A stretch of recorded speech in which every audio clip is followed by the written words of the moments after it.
Everyone, I am एना और 30 day के English challenge के डे 2 में आप सबका वेलकम है। आज का टॉपिक है how to avoid these common grammar mistakes. और इस लेसन के एंड में आपको एक क्विज मिलेगा, आप उसको आंसर कर सकते हैं और ये आंसर तभी करेंगे जब आप ये पूरा लेसन देखने वाले हैं। तो डोंट वरी, ये लेसन बहुत शॉर्ट पर बहुत असरदार होने वाला है। तो शुरू करते हैं। ये लेसन शुरू करने से पहले आप जल्दी जल्दी जाके कमेंट्स में अपनी प्रेजेंट मार्क करोगे, अपना नाम और शहर लिख के। I know it is funny but trust me, ये बहुत असरदार होने वाला है। आप अपनी लैंग्वेज को खुद ही चेक कर सकते हैं कि आपने कहाँ से शुरू करके आपने कितना इम्प्रूव कर लिया है। तो without a further ado let's get started. और ये जो लेसन है वो आपको शुरुआत से ही आना चाहिए। जैसे हम नया घर बनाते हैं और अपनी नींव जो है हम बहुत स्ट्रॉन्ग रखते हैं, क्योंकि घर की इमारत पकड़ जो है वो मजबूत हो सके। इसी तरह सब्जेक्ट वर्ब अग्रीमेंट जो आज का टॉपिक है वो बहुत स्ट्रॉन्ग होना चाहिए, ताकि आपके छोटे फ्रेजेस से लेकर आपके बड़े सेंटेंसेस सही बन सकें और आप इसको करेक्ट बना सको, ताकि आपका जो कॉन्फिडेंस है वो स्ट्रॉन्ग हो सके। सब्जेक्ट वर्ब अग्रीमेंट, ये नाम सुन के डर मत जाना। अब आप समझते हैं इनको टुकड़ों में। सब्जेक्ट समझते हैं पहले। वाक्य में जो भी व्यक्ति, वस्तु, स्थान या भाव या फिर विचार या हो रहा होता है या कर रहा होता है तो उसको सब्जेक्ट कहते हैं। यानी कि वाक्य किसके बारे में है वो होता है सब्जेक्ट। अब समझते हैं वर्ब को। वर्ब होती है सेंटेंस में जो भी क्रिया, काम हो रहा होता है उसको वर्ब कहते हैं, है ना, सिंपल। अब देखते हैं अग्रीमेंट। अग्रीमेंट का मतलब होता है संबंध। जैसे कि कोई भी आपकी यारी दोस्ती होती है वो प्योर और ट्रू ही होनी चाहिए, सच्ची ही होनी चाहिए, तभी रिश्ता आगे चलता है।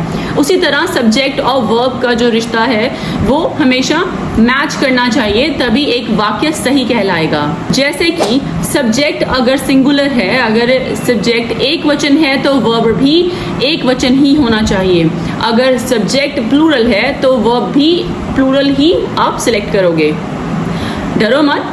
आगे देखते हैं सिंगुलर सब्जेक्ट, प्लूरल सब्जेक्ट्स और सिंगुलर और प्लूरल वर्ब्स होती कौन सी हैं। सिंगुलर सब्जेक्ट होते हैं ये, ही अगर वो लड़का है, शी अगर वो लड़की है, इट नॉन लिविंग थिंग्स या फिर जानवरों के लिए हम इट लगाते हैं।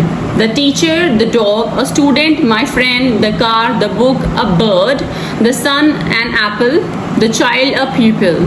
प्लूरल सब्जेक्ट्स होते हैं ये, he, they, you। और इसके अलावा होते हैं ये, the teachers, the dogs, the students, my friends, the cars, the books, birds, apple, children, men, pupils। and जिन लोगों की बात करते हो वो people, वो होता है प्लूरल सब्जेक्ट। सिंगुलर वर्ब होती है is, has, does। Singular subject के साथ सिंगुलर वर्ब्स ही लगाई जाएंगी। प्लूरल वर्ब्स होती हैं are, do, have। Plural verbs plural subjects के साथ ही लगाई जाएंगी। मैं आपको याद दिला दूं कि सिंगुलर सब्जेक्ट के साथ सिंगुलर वर्ब ही चलेगी, प्लूरल सब्जेक्ट के साथ प्लूरल वर्ब्स ही लगाई जाएंगी। शुरू करते हैं ये quiz.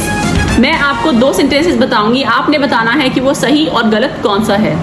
He go to school every day और he goes to school every day.